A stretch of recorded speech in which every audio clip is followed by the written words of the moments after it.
Hey, what is up everyone? Welcome back to our YouTube channel. So for today's video, I'm going to teach you how you can easily retract or cancel a bid on eBay. So all you have to do is head over to ebay.com, and in the web page, just scroll down to the bottom, and in help and contact section, just click on contact us.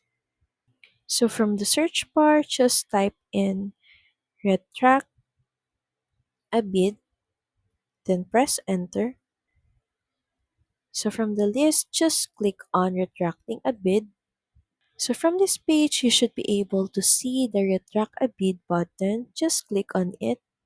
So in the search bar, just search by item or number of the product. Then just select the item.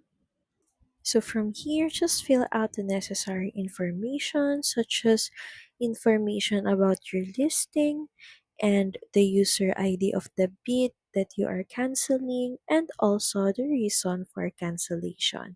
Then once done, just click on cancel bid. So that's pretty much it. Thank you very much for watching this video.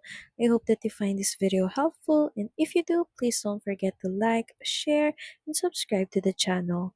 And I will see you again on the next one. Bye!